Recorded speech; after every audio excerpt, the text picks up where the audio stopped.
नमस्कार दोस्तों, स्वागत है आपका टॉपर मंत्रा के इस प्यारे से सेशन में। तो कैसे हो आप लोग बताओ। आशा करता हूँ आप एकदम मस्त होंगे, जबरदस्त होंगे और 2027 बोर्ड की तैयारी एकदम बढ़िया तरीके से मन लगा के कर रहे होंगे। और बताओ भाई कैसे हो? बढ़िया। तो देखो आज का सेशन बहुत प्यारा होने वाला है, क्योंकि आज के इस वाले क्लास में हम पढ़ने वाले हैं रैखिक समीकरण के प्रश्नावली 3.3 के जो थ्योरी वाले सवाल होते हैं, जो लैंग्वेज वाले सवाल होते हैं, उसको बहुत अच्छे तरीके से करने वाले हैं। ठीक है, इससे पहले मैंने क्या किया था कि इस वाले चैप्टर का यानी इस वाले प्रश्नावली का जो भी पार्ट होता है जिसमें हम क्वेश्चंस करते हैं, उसको मैंने करा रखा है एक वीडियो में। ये वाली वीडियो आप जब टॉपर मंत्रा के चैनल पे जाओगे, जब ये वाली वीडियो देखोगे ना बाबू, ये वाली वीडियो देखोगे 56 मिनट की वीडियो है।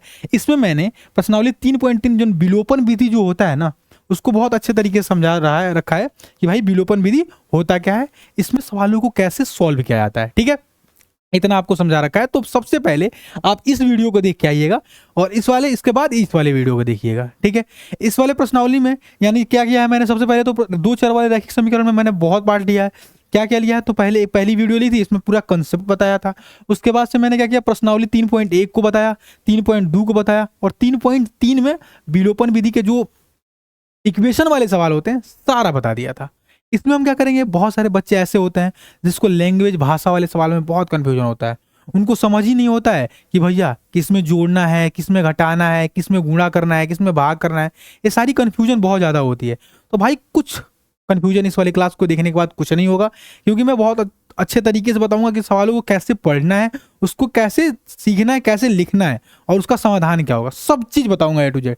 तो कॉपी पेन लेके बैठना, बहुत तगड़ा सेशन होने वाला है। और जो भी भाई इस चैनल को सब्सक्राइब नहीं किए हैं, सबसे पहले इस चैनल को सब्सक्राइब करके वीडियो को लाइक कीजिएगा, ताकि भाई का एकदम तबातोड़ मनोबल बढ़ा रहे और ऐसी ऐसी वीडियो आपके लिए लाता रहे। तो भाषा वाले सवाल यानी विलोपन विधि द्वारा सवाल जगह भाषा वाला आएगा तो कैसा आएगा, तो इस तरीके से सवाल आएगा। आप इस सवाल को पढ़ो, देखो ऊपर क्या कह रहा है। कह रहा है सवाल को जब पढ़ोगे तो देखोगे, कह रहा है निम्न समस्याओं में रैखिक समीकरणों का युग्म बनाइए।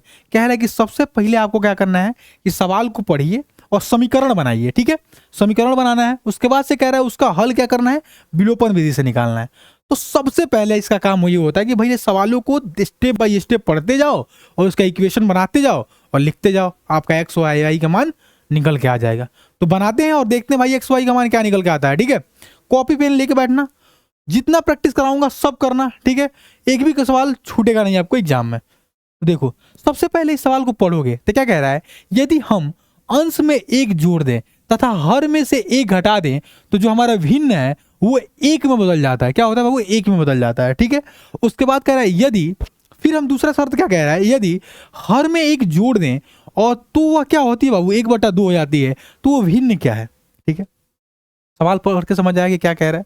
देखो कह रहा है कि मान लो कोई भी भिन्न है। भिन्न कैसे होता है बाबू, तो बोलोगे भैया भिन्न क्या होता है, जो बट्टा में हो, बट्टा में जैसे 3/4, 3/4, 8/6, ये सब क्या है बाबू, भिन्न है। जिसमें ऊपर वालों को क्या बोलते हैं, तो बोलो भैया ऊपर वालों को अंश बोलते हैं और नीचे वालों को क्या बोलते हैं, नीचे वालों को हर बोलते हैं। तो ये हमारा भिन्न होता है। सेम इस सवाल में भी कह रहा है कि भाई हमें भिन्न पता नहीं है कि भाई भिन्न क्या है, लेकिन ये कंडीशन दे दिया है, शर्त दे दिया कि भाई इसमें जोड़ेंगे तो ये हो जाएगा, उसमें जोड़ेंगे तो वो हो जाएगा, तो भाई आपको भिन्न निकालना है। तो सबसे पहले जो निकालना होता है उसको सबसे पहले हम मानेंगे। ठीक है, क्या मानेंगे बाबू, मैं बोलूंगा कि सबसे पहले आप हल में लिखोगे क्या, तो लिखोगे हल, लिखोगे हल माना माना माना भिन्न का अंश, भिन्न का अंश बराबर क्या है बाबू, एक्स है।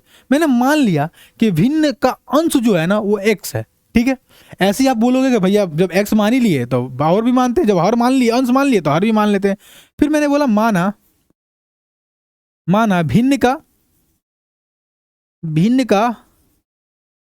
हर, भिन्न का हर क्या बाबू, वाई है। जब अंश एक्स है और हर वाई है तो भिन्न क्या होगा, तो बोलो भैया लिख दो धाए दे, जब एक्स और वाई लिख ही दिए तो भिन्न भी लिख दो।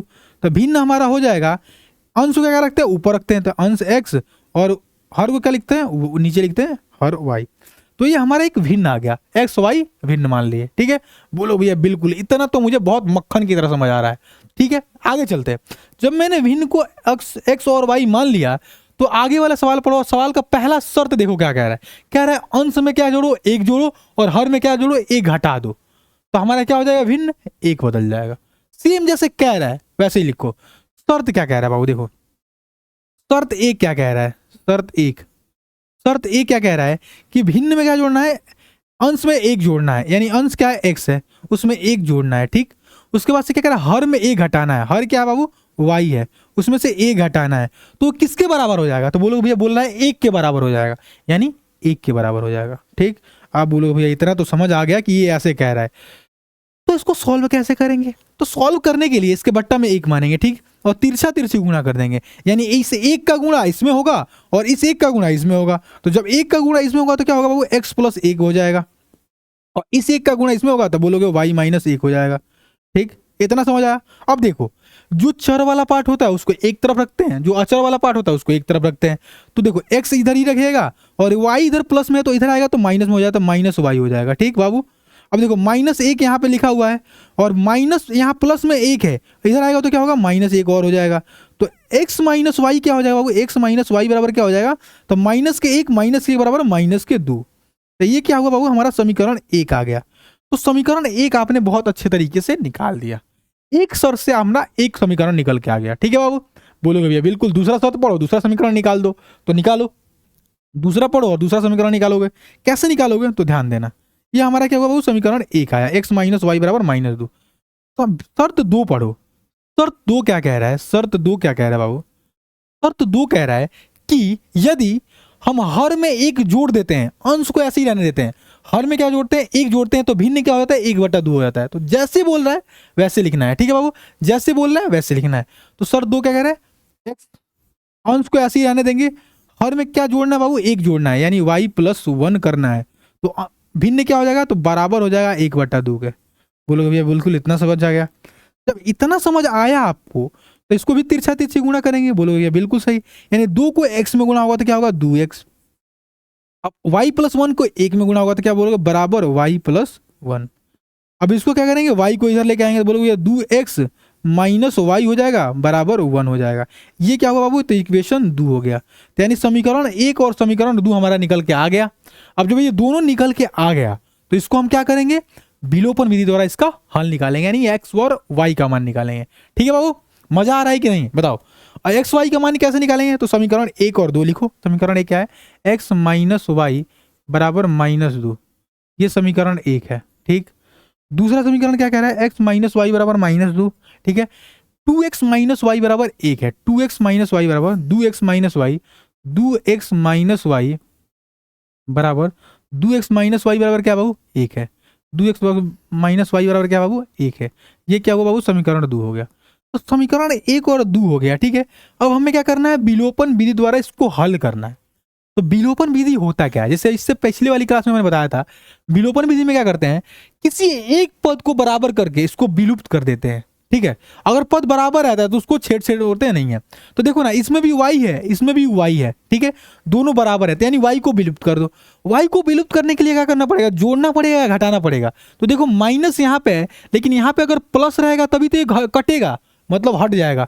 तो इसको क्या करेंगे, हम इसको क्या करेंगे कि इसको जोड़ेंगे, यहाँ पे क्या करेंगे, इसको अगर इसमें से इसको घटाएंगे, अगर इसमें से क्या करें बाबू, इसको घटाएंगे तो यहाँ पे चिन्ह बदलेगा, तो माइनस पे प्लस होगा तो प्लस माइनस कट जाएगा। तो यानी जब चिन्ह सेम ही रहता है, जब चिन्ह सेम रहता है तो उसको हम घटाते हैं ताकि चिन्ह बदले, ठीक है बाबू। तब इसको क्या करेंगे, बोलोगे समीकरण एक में से आप लिखोगे क्या, समीकरण एक से समीकरण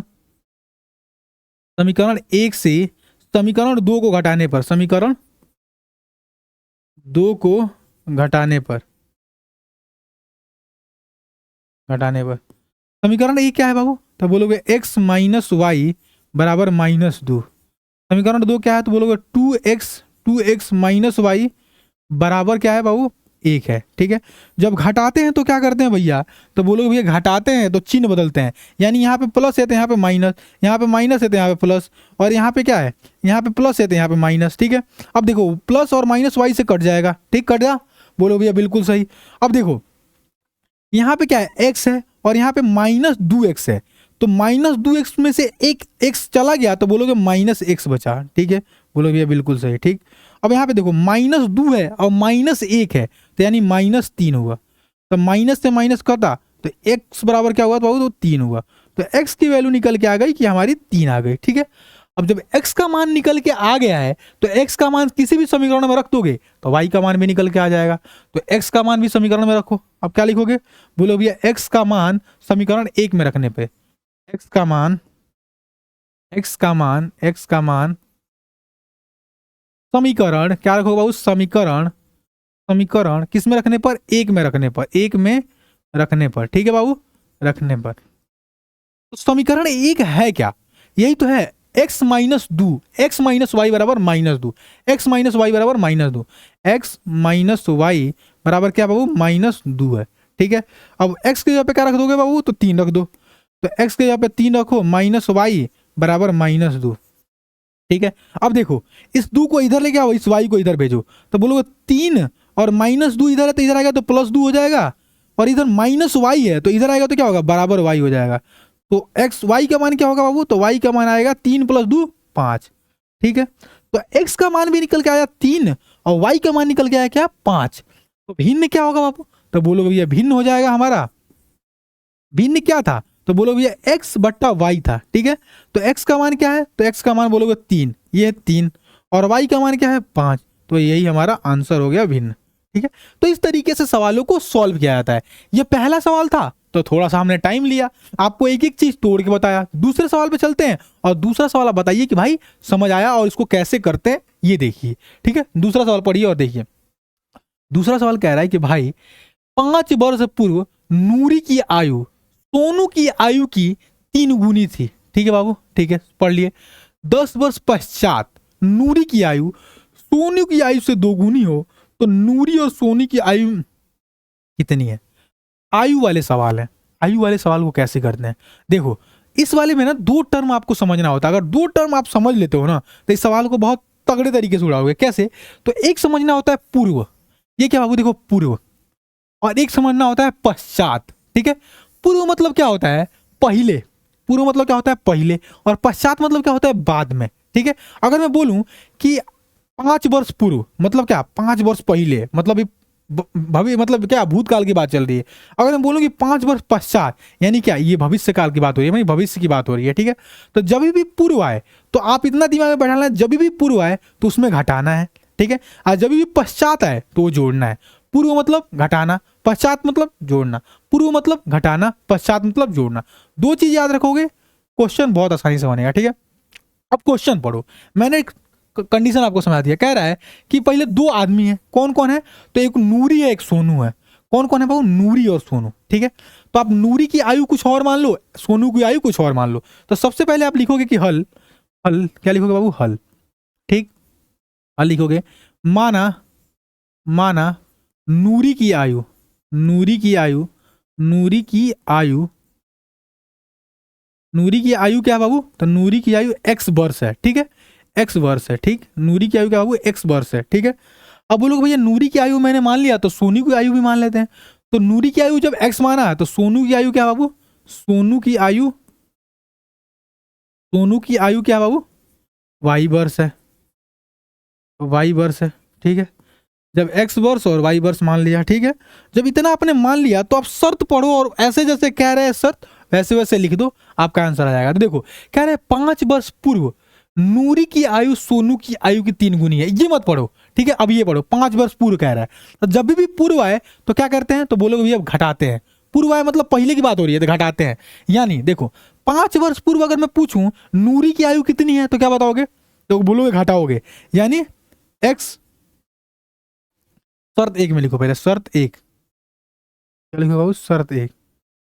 शर्त 1 में क्या कह रहा है, पहले नूरी की आयु 5 वर्ष पहले क्या होगी, तो बोलो भैया x माइनस 5, यानी ये 5 वर्ष पहले की आयु पूछ रहा है। ठीक है, अगर मैं बोलूं कि 8 वर्ष पूर्व तो x माइनस 8, नूरी की आयु यही हुई। ठीक है, अगर मैं बोलूं 10 वर्ष पूर्व तो x माइनस 10। ठीक है, ये पूर्व है, यानी बोला है 5 वर्ष पूर्व, तो नूरी की आयु क्या होगी, 5 वर्ष पूर्व x माइनस 5। ठीक है, वैसे ही पढ़ो, सोनू की आयु क्या होगी 5 वर्ष पूर्व, तो बोलो भैया y माइनस 5, ये होगा। ये दोनों की आयु है, क्या है बाबू, 5 वर्ष पूर्व ये दोनों की आयु है। तो सबसे पहले ऐसे लिख लोगे। ठीक है, पूर्व। अब कंडीशन पढ़ना, कंडीशन क्या कह रहा है, कह रहा है कि सोनू की आयु की 3 गुनी है। कह रहा है जो नूरी है ना 5 वर्ष पूर्व क्या कह रहा है 3 गुना है, नूरी जो है बड़ी है, मतलब क्या, सोनू से नूरी बड़ी है। यहाँ पे जब पढ़ोगे तो पता लगेगा कि सोनू क्या है बाबू, नूरी जो है सोनू से बड़ी है। मतलब क्या है, ये आयु हमेशा बड़ा होगा। ये क्या है बाबू, ये नूरी की आयु है ना, ये हमेशा बड़ी होगी। तो जब इस दोनों को बराबर करोगे तो अगर गुणा किसमें करोगे, ये क्या कह रहा है, पांच तीन, क्या कह रहा है, 3 गुना है, 3 गुना, 3 गुना है। अगर ये क्या है, ये वाला चीज क्या है, 3 गुना है, तो इन दोनों को बराबर करने के लिए 3 से इसमें गुणा करना पड़ेगा। क्योंकि अगर इसमें गुणा कर दोगे तो ये तो ज्यादा हो जाएगा, और भाई 9 गुना 10 गुना 9 गुना हो जाएगा। तो किसमें गुणा करना पड़ेगा, तो बोलो भैया इसमें गुणा करना पड़ेगा। तो कंडीशन हमारा शर्त कह रहा है, अब इसमें अगर हम 3 से गुणा कर देंगे तो हमारा कंडीशन देखो एकदम तगड़ा तरीके से आया कि 5 वर्ष पूर्व नूरी की आयु 3 गुनी किससे, सोनू की आयु से 3 गुनी है। तो ये इक्वेशन, इसको हम सॉल्व करेंगे तो क्या आएगा बाबू, इक्वेशन नंबर 1 बन के आएगा। कैसे, देखो x-5 ऐसे ही रहेगा, बोलो भैया बिल्कुल सही। अब 3 से इसमें गुणा करेंगे तो क्या होगा, 3y, और 3 से 5 में गुणा होगा तो क्या होगा, -15 हो जाएगा। बोलो भैया बिल्कुल सही है, इतना समझ आ गया। ठीक, अब देखो x वाला चीज को एक तरफ रखेंगे, y वाला चीज को एक तरफ रखेंगे। तो देखो x की वो इधर ही रखे, और 3y प्लस में तो इधर आएगा तो -3y हो जाएगा। ठीक, अब देखो -15 है, ठीक, और ये 5 क्या है, माइनस में तो इधर आएगा तो +5 हो जाएगा। तो ये इक्वेशन क्या हुआ, x-3y बराबर क्या होगा बाबू, ये क्या हुआ 10 -10। तो ये इक्वेशन 1 आया, यानी समीकरण 1 निकल के आपके सामने आ गया। ये समीकरण 1 ये है। अब हम शर्त दूसरा पढ़ेंगे और समीकरण 2 निकालेंगे। शर्त क्या पढ़ेंगे भाई, दो पढ़ेंगे। अब देखो क्या कह रहा है कि 10 वर्ष पश्चात, तो मैंने बताया था पूर्व में माइनस करेंगे तो पश्चात में क्या करेंगे, प्लस करेंगे। अब पश्चात में प्लस करोगे तो पहले दोनों की आयु लिखो कि भाई दोनों 10 वर्ष पश्चात, यानी नूरी की आयु लिखना पड़ेगा तो x + 10 लिखना पड़ेगा, यानी 10 वर्ष पश्चात की बात हो रही है। गुणा किसमें क्या करना है इसको बाद में देखो, 10 वर्ष पश्चात इसको लिख दिए। अब नूरी की आयु हो गई, अब हमें सोनू की आयु यानी x + 10 लिखना पड़ेगा। ठीक, समझ आ गया, y + 10, इसको क्या लिखना पड़ेगा बाबू, y + 10, y + 10। ठीक है, ये हो गया, समझ आ गया, ये अपना हो गया। अब देखो, अब क्या कह रहा है कि क्वेश्चन पढ़ो, कंडीशन क्या कह रहा है, नूरी की आयु सोनू की आयु की दुगुनी है। कह रहा है कि अगर 10 वर्ष बाद भी देखोगे ना, यहाँ पे भी नूरी क्या है, 2 गुना है सोनू से, अभी भी 2 गुना बड़ी ही है। ठीक है, तो गुणा किस में करेंगे, अभी भी ये क्या है, नूरी यहाँ पे बड़ी है, तो सोनू में गुणा करना पड़ेगा ना बाबू, सोनू की आयु की 2 गुनी है, यानी सोनू में 2 से गुणा करो। ठीक, अब ये 2 से गुणा करोगे तब इसका इक्वेशन सॉल्व करो, और इक्वेशन 2 निकल के आ जाएगा। तो सॉल्व करो, ये होगा x + 10, बोलो भैया बिल्कुल सही।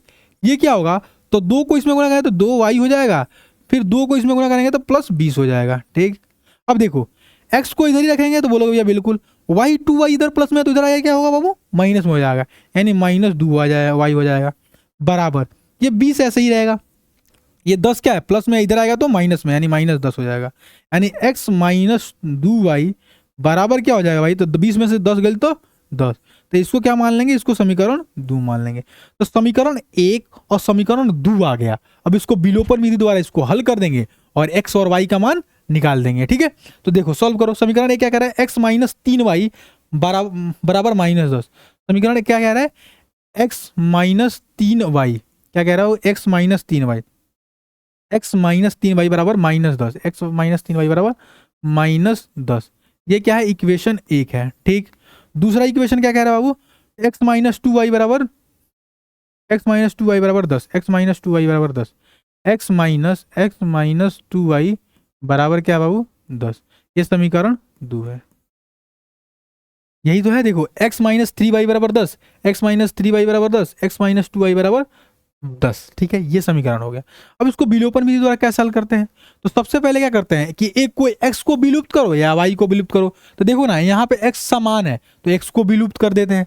तो x को विलुप्त करने के लिए क्या बोलोगे, तो बोलो भैया देखो x में दोनों में क्या है, चिन्ह समान है, तो जब भी चिन्ह समान होता है तो उसको घटाते हैं।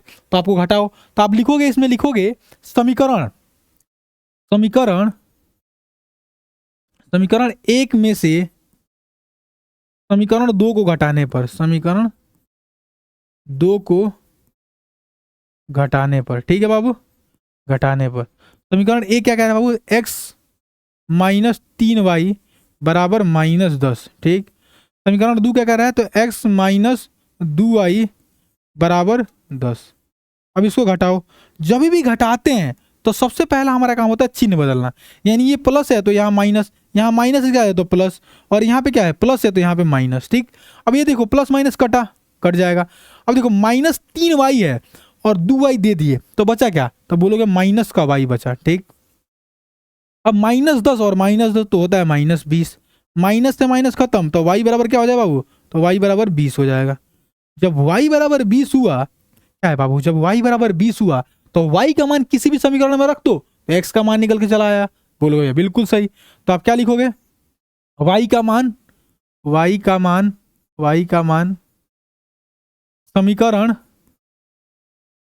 समीकरण 1 में रखने पर, समीकरण 1 में रखने पर। अब समीकरण 1 देखो कौन क्या है बाबू, समीकरण 1 देखो तो कह रहा है x -3y बराबर -10, x -3y बराबर क्या बाबू, -10।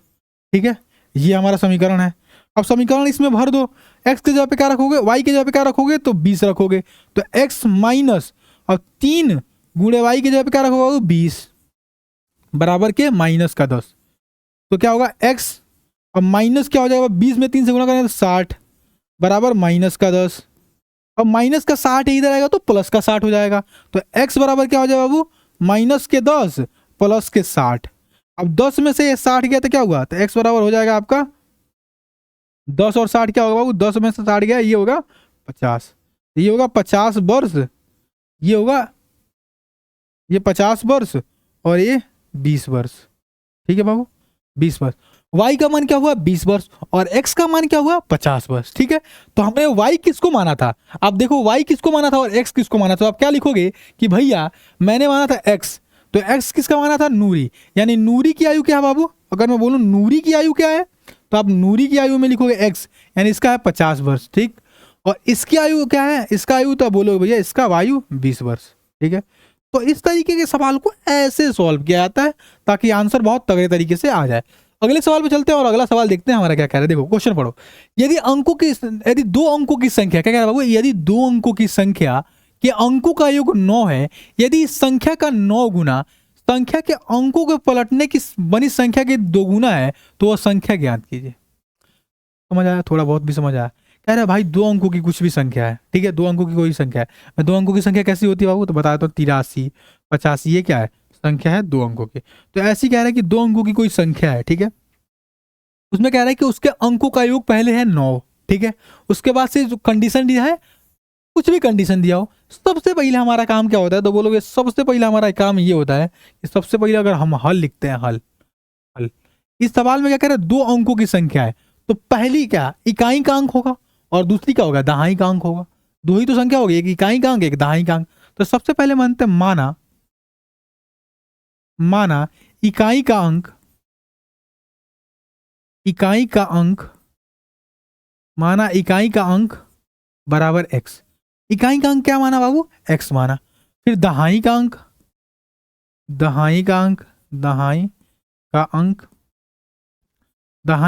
होगा बाबू, y। तो इकाई का अंक x और दहाई का अंक y, तो संख्या क्या होगी, तो बहुत लोग हैं क्या होंगे फटाक से लिख देंगे x और y। तो भाई ऐसे संख्या नहीं बनती, अगर ऐसे लिखोगे तो बाबू गलती है।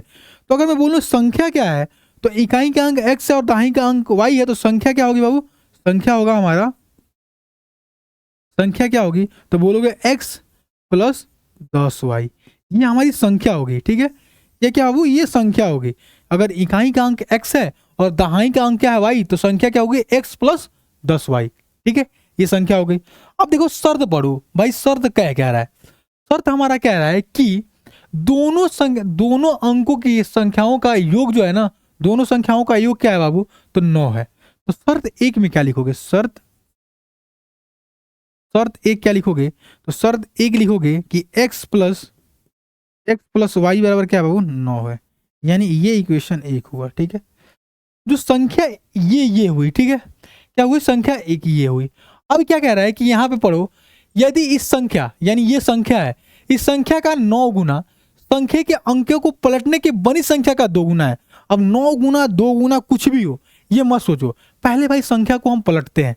अगर मान लो संख्या ये है, ठीक है, संख्या क्या है बाबू, ये है, तो अगर हम संख्या को पलटेंगे तो संख्या हमारी क्या होगी, संख्या संख्या पलटने पर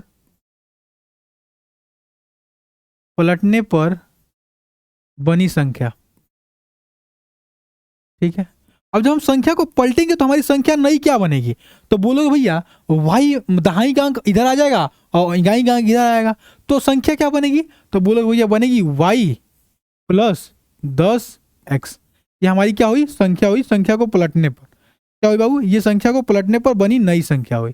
ठीक है, तो एक संख्या ये है सही वाली संख्या, और पलटने पे बनी संख्या ये है। ठीक है, अब कंडीशन पढ़ो कि कौन किसके 9 गुना है, कौन किससे 8 गुना है। अब कह रहा है इस संख्या का 9 गुना, इस संख्या का 9 गुना, यानी अब शर्त 2 लिखो। क्या लिखो बाबू? शर्त 2 लिखो। शर्त 2 यानी संख्या का 9 गुना, यानी जो संख्या उसका 9 गुना, यानी x प्लस 10y का 9 गुना। ठीक है बाबू, 9 गुना संख्या के अंकों को पलटने पर बनी संख्या का 2 गुना है, और संख्या को पलटा है तो क्या है? यानी y प्लस 10x है। y प्लस 10x का क्या है बाबू? 2 गुना है। बस यही है, इसको सॉल्व करो और आपका इक्वेशन निकल के दूसरा आ जाएगा। ठीक है, तो इसको सॉल्व कैसे करोगे? तो बोलो भैया इसको सॉल्व करेंगे, इसको 9 में इधर गुणा करो तो ये होगा 9x, और 9 को इसमें गुणा करोगे तो 9x होगा, और 9 दहा में 90y हो जाएगा, 90y हो जाएगा।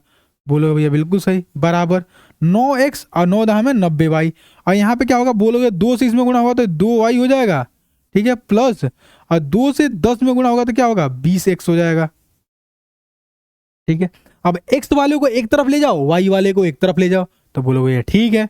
यानी अगर मैं बोलूं 9x माइनस ये क्या है? प्लस में दिया जाएगा तो 20x हो जाएगा। ठीक है, बराबर 9x minus 20x, 9x minus 20x। ठीक है बाबू, अब उसके बाद से बराबर, उसके बाद से क्या होगा? 9x माइनस 20x होगा, ये 2y है बाबू।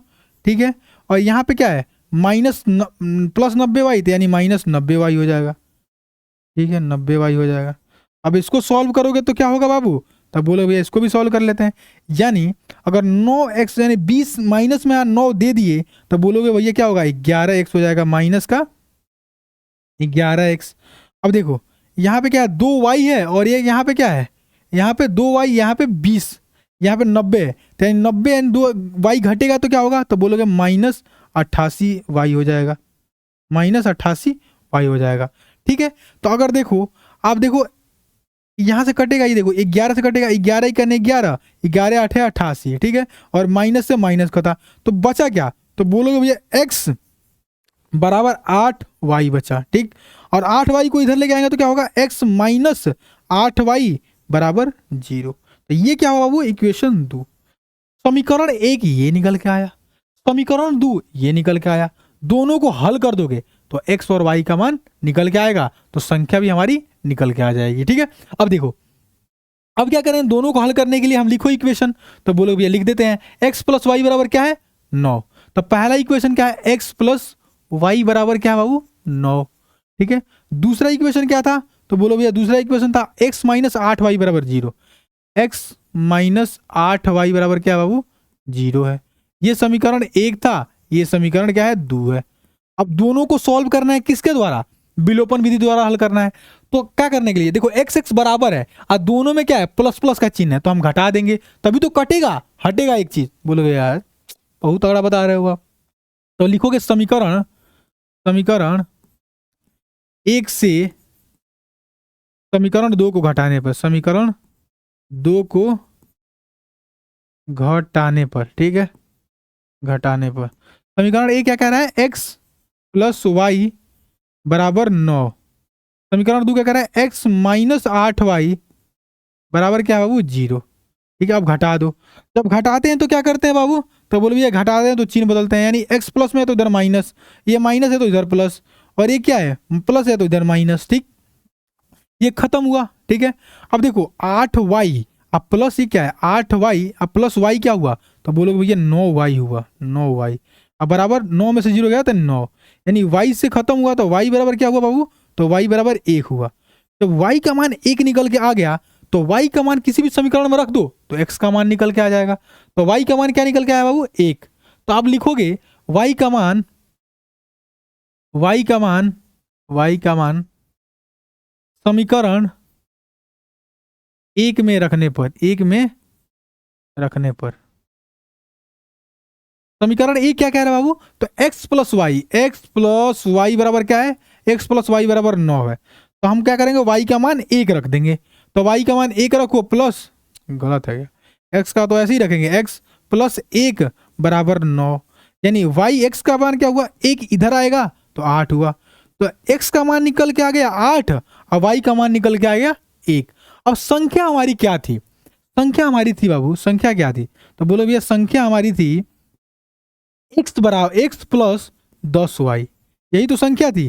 ठीक है, अब देखो x और y का मान भर दो, x का मान क्या है 8 है, प्लस 10y यानी क्या है 10 गुणे 1, y का मान 1 था, तो संख्या क्या होगी 8 प्लस ये क्या 8 प्लस 10 यानी 18, संख्या क्या होगी बाबू 18।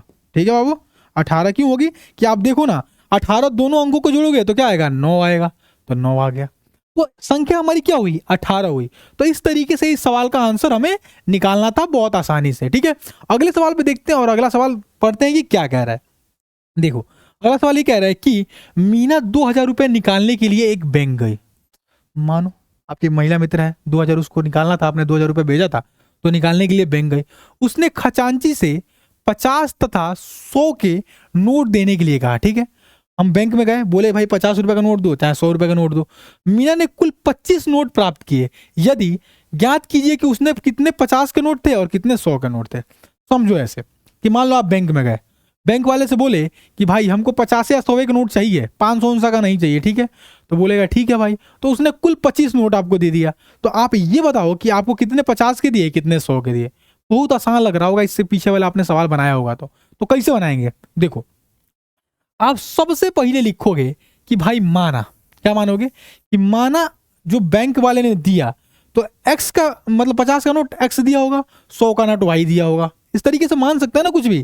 तो बोलोगे माना, क्या लिखोगे बाबू हल, हल में लिखोगे, हल में लिखोगे माना, माना 50 रुपए का, 50 रुपए की नोटों की संख्या, 50 रुपए की नोटों की संख्या, नोटों की संख्या, संख्या बराबर क्या बाबू x। मतलब मैंने मान लिया कि भाई 50 रुपए के उसने x नोट दिए, बोलो ये बिल्कुल सही। और 100 रुपए की नोटों की संख्या, 100 रुपए की नोटों की संख्या क्या बाबू, 100 रुपए की नोटों की संख्या क्या है, तो बोलोगे y है, 100 रुपए की नोटों की संख्या y है। तो सबसे पहले देखो ना बैंक वाले ने कितना नोट दिया, तो बोलो भैया बैंक वाले ने कुल कितने नोट दिए, तो 25 नोट दिए। कितने दिए बाबू, 25 नोट दिए। यानी कि अगर 50 और 100 के मिलाए कितने नोट होंगे, तो 25 होंगे। यानी शर्त एक में जाओगे, अगर शर्त एक में जाओगे तो क्या बोलोगे कि कहा तो मीना को कुल कितने नोट मिले 25, यानी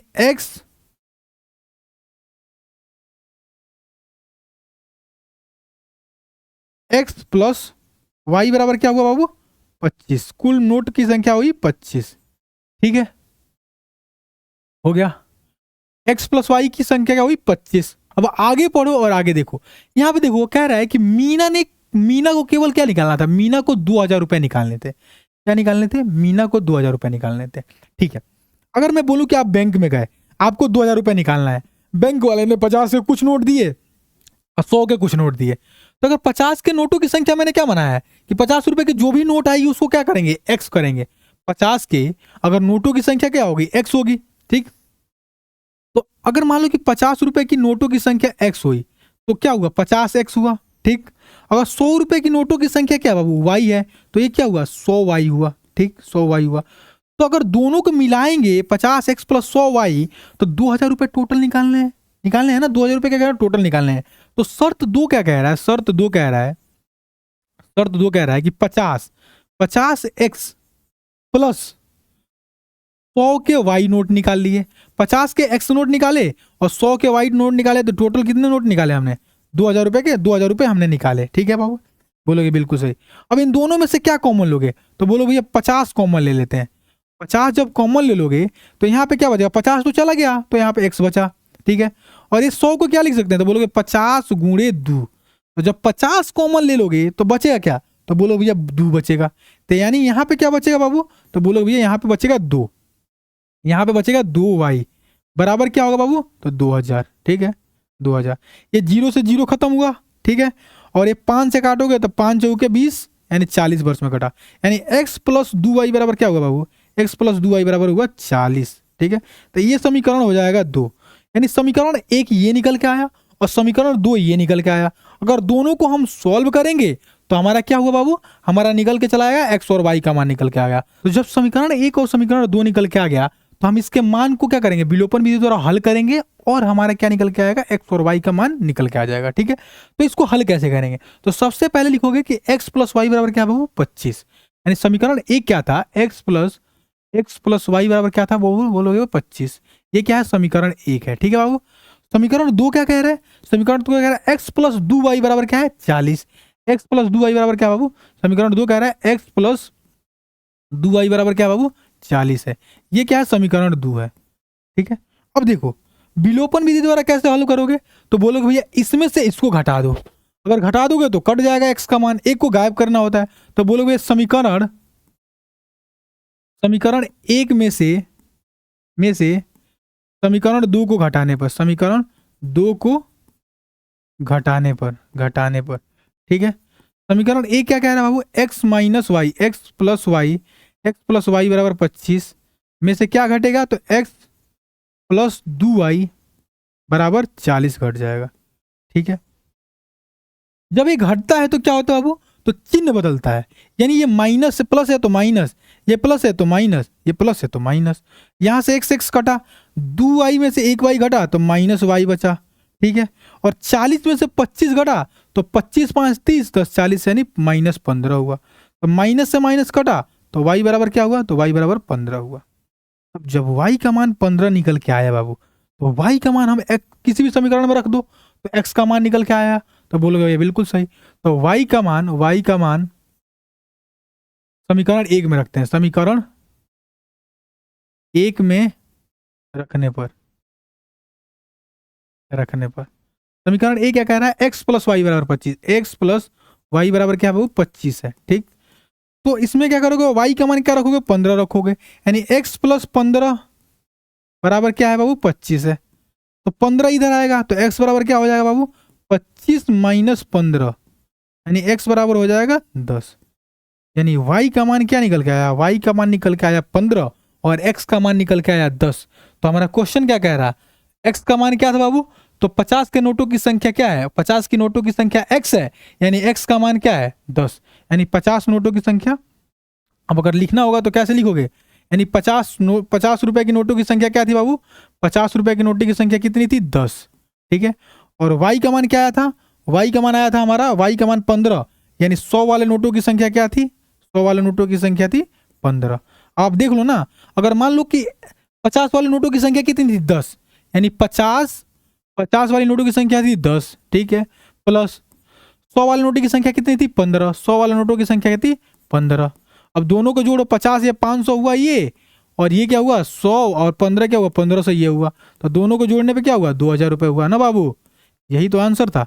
तो 50 के नोटों की संख्या क्या हुई 10 और 100 के नोटों की संख्या क्या हुई 15। तो इस तरीके से इस सवाल को बहुत अच्छे तरीके से हल करना था, ठीक है। अगले सवाल पे चलते हैं और अगला सवाल देखते हैं क्या कह रहा है। देखो अगला सवाल हमारा क्या कह रहा है बाबू, ये पढ़ो, आसान है, बहुत आसान है भाई। कहाँ गया सवाल, ये सवाल है और ये मुझे लगता है कि आखिरी सवाल है, ठीक है, आखिरी सवाल है, इसको पढ़ते हैं और देखो क्या कह रहा है, बढ़िया से पढ़ना, सोचना और क्या कह रहा है। देखो, किराए पर पुस्तक देने वाले किसी पुस्तकालय का प्रथम 3 दिनों का एक नियम है कि उसके बाद प्रत्येक अतिरिक्त दिन का अलग किराया है। सरिता ने 7 दिनों तक एक पुस्तक रखने के लिए 27 रुपये अदा किए, जबकि सुशी ने एक पुस्तक को 5 दिनों तक रखने के लिए 21 रुपये अदा किए। तो नियम किराया यानी नियत किराया बाबू, नियत किराया तथा प्रत्येक अतिरिक्त किराया ज्ञात कीजिए, ठीक है। इससे पहले जब हम प्रतिस्थापन विधि पढ़ रहे थे तो एक सवाल किए थे, आपको याद होगा कि भाई अगर मान लो कोई टैक्सी में बैठ रहा है, ठीक है, तो नियत किराया दे देता है पहले, ठीक है, उसके बाद से प्रति किलोमीटर चलता है उसके हिसाब से उसका किराया होता है। सेम वही सवाल है, इसको करना है विलोपन विधि द्वारा। कैसे करेंगे देखो, मान लो कि मैं हूं या आप हो और आपका एक दोस्त है, ठीक है बाबू, आप हो और आपका एक दोस्त है, ठीक है। आप क्या करते हो कि आप पुस्तकालय से यानी लाइब्रेरी से पुस्तक ले आते हो, ठीक है, लाइब्रेरी से पुस्तक ले आते हो, ठीक है। और कह रहा है पुस्तक वाला, क्या कह रहा है कि भाई उसका कुछ चार्ज होगा, है ना।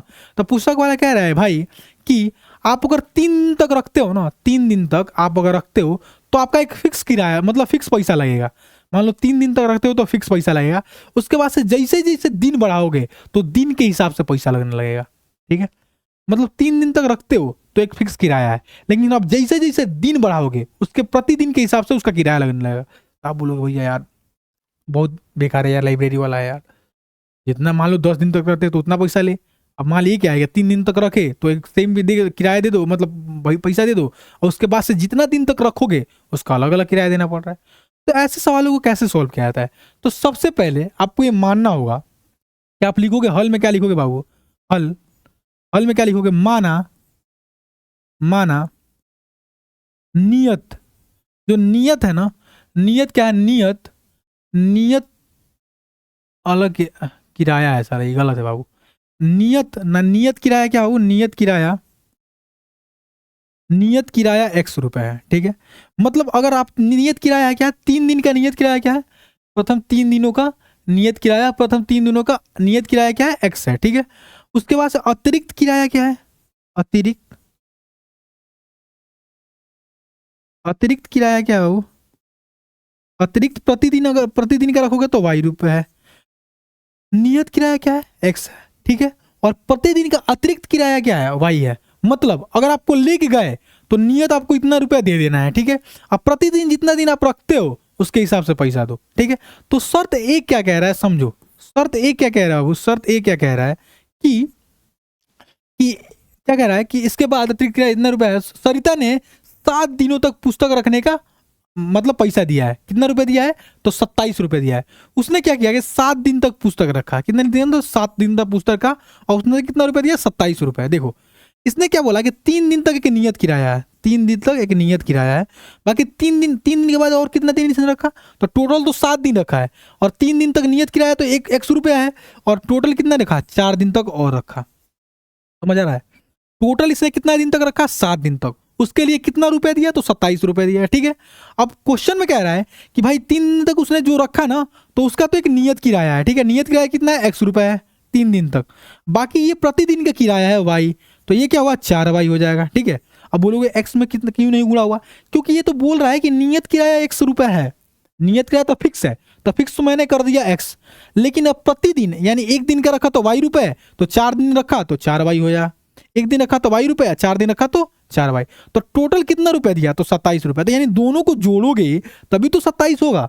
तो बोलो भैया बिल्कुल सही, यानी एक्स प्लस वाई, शर्त ए क्या कह रहा है कि x plus 4 y, x plus 4 y, x plus 4 y बराबर क्या है बाबू, 27 है। ये क्या है, समीकरण 1 है। शर्त 2 पढ़ो, शर्त 2 ऐसे ही पढ़ लो, शर्त 2 पढ़ो बाबू, शर्त, शर्त, शर्त 2, शर्त 2 पढ़ो, क्या कह रहा है, शर्त 2 पढ़ो। कह रहा है कि सुशी ने पुस्तकालय 5 दिन तक रखा, टोटल कितने दिन तक रहा, इसने तो 7 दिन तक रखा, इसने क्या रखा, 5 दिन तक इसने रखी है, और टोटल पैसा कितना दिया है बाबू, तो पैसा 21 रुपया दिया है, ठीक है। बोलोगे भैया बिल्कुल सही, इसने 5 दिन तक रखा और 21 रुपया दिया, इसका मतलब 5 दिन में इसने 3 दिन का तो फिक्स किराया दिया, 3 दिन तक तो फिक्स किराया दिया, और 3 दिन के अलावा कितने दिन तक एक्स्ट्रा रखा, तो बोलो भैया 2 दिन तक, ठीक है। तो 3 दिन तक तो इन्हें फिक्स किराया दिया, मतलब फिक्स कितना है, तो बोलो भैया एक्स है, ठीक है। और अतिरिक्त क्या है, ये अतिरिक्त किराया क्या है, वाई रुपए है, तो यानी एक दिन का अतिरिक्त किराया वाई, तो 2 दिन का अतिरिक्त किराया क्या होगा, 2 वाई। तो दोनों को जोड़ने पे क्या होगा, तो बोला 21 रुपए। तो शर्त 2 क्या कह रहा है, एक्स प्लस 2 वाई बराबर क्या होगा बाबू, 21 होगा। ये क्या हुआ, इक्वेशन 2 हुआ। तो यही इस तरीके से इक्वेशन बनाना था, सवाल में कुछ नहीं था, 2 इक्वेशन बन गया। अब इसको अगर हम वो करेंगे, क्या नाम है, इस इक्वेशन को हम करेंगे विलोपन विधि द्वारा हल, तो एक्स और वाई का मान निकल के आ जाएगा। तो देखो पहला इक्वेशन क्या है, एक्स प्लस 4 वाई बराबर 27, एक्स प्लस 4 वाई बराबर 27। तो पहला लिखो समीकरण क्या है, एक्स प्लस 4 वाई बराबर क्या है बाबू, 27। ये क्या है, समीकरण 1 है। समीकरण 2 क्या है बाबू, समीकरण 2 है एक्स प्लस 2 वाई बराबर 21, एक्स प्लस 2y बराबर 21, एक्स प्लस 2y बराबर क्या बाबू 21। ये समीकरण क्या है 2 है। तो समीकरण 1 और समीकरण 2 हमारा आ गया। अब देखो इसमें से इसको घटाएंगे तो एक विलुप्त हो जाएगा और मान निकल के आ जाएगा। तो बोलोगे समीकरण समीकरण 1 में से समीकरण 2 को घटाने पर, समीकरण 2 को घटाने पर समीकरण ए क्या कह रहा है बाबू, तो x प्लस 4y बराबर 27 है। और समीकरण 2 क्या कह रहा है, x प्लस 2y बराबर क्या है बाबू 21 है। तो समीकरण 1 में से समीकरण 2 को घटाओगे तो क्या होगा बाबू, तो बोलोगे भैया चिन्ह बदलता है। क्या होता है, चिन्ह बदलता है। यानी ये माइनस हो जाएगा, ये माइनस हो जाएगा, ये माइनस हो जाएगा, ये प्लस माइनस कट जाएगा। और 4 में से 2 घटा तो क्या हुआ 2y बचा। 27 में से 21 घटा तो क्या हुआ बाबू, 27 में से अगर 21 घटा तो क्या हुआ 6 हुआ। यानी y से कटा खत्म, यानी 2 से 3 बार में घटा तो y बराबर क्या हुआ बाबू 3 हुआ। y बराबर क्या हुआ 3। तो y का मान अगर किसी भी समीकरण में रख देंगे तो क्या हुआ x का मान निकल के आ जाएगा। तो आप देखो अब लिखोगे y का मान समीकरण 1 में रखने पर समीकरण 1 में रखने पर समीकरण 1 क्या कह रहा है बाबू, x प्लस 4y बराबर क्या है 27। y का मान क्या रखना है बाबू बताओ, y का मान क्या रखना है। तो बोलोगे भैया y का मान हमें रखना है 3, y का मान रखना है 3, यानी x प्लस 4 गुणे 3 बराबर 27। तो x बराबर क्या हुआ बाबू 27, 4 में 3 से गुणा करें 12, और 12 इधर प्लस में तो इधर आएगा तो माइनस में होगा, तो 12 घटा देंगे, ये हो जाएगा 5 आएगा, 2 में से 1 गया 1, यानी x बराबर क्या हुआ बाबू 15 और y बराबर क्या हुआ 3। यानी नियत किराया y है, ठीक है, और ये किराया x क्या है, x क्या है एक x 15 रुपए उसका नियत किराया है, और प्रतिदिन का किराया कितना रुपए है 3 रुपए है। ठीक है, तो आप देखो क्या कह रहा है, ये तो कह रहा है नियत किराया। तो आप क्या लिखोगे, आप लिखोगे भैया नियत किराया क्या है, नियत किराया x का मान कितना है बाबू, x का मान आया हुआ है 15, यानी नियत किराया आपको 15 रुपये दे देना पड़ेगा। और प्रतिदिन का किराया कितना है बाबू, प्रतिदिन का किराया आपका हो जाएगा, प्रतिदिन का किराया आपका हो जाएगा 3 रुपये। ठीक है, तो आपका यहाँ आंसर आया, नियत किराया हुआ 15 रुपये, ठीक, और प्रतिदिन का किराया क्या हुआ 3 रुपये हुआ। तो इस तरीके से इस वाले प्रश्नावली के जितने भी सवाल थे उसको करना था। आशा करता हूं कि ये वाली प्रश्नावली बहुत अच्छे तरीके से समझ आई होगी आपको और बहुत अच्छा लगा होगा।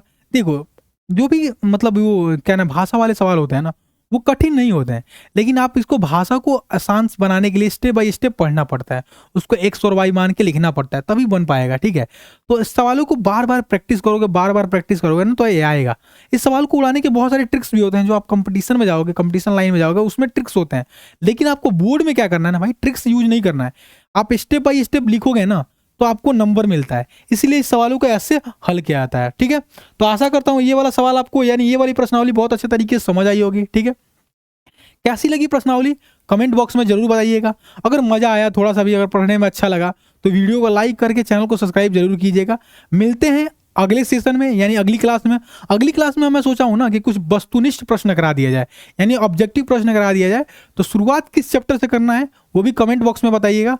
तब तक के लिए अपना ख्याल रखिएगा, धन्यवाद।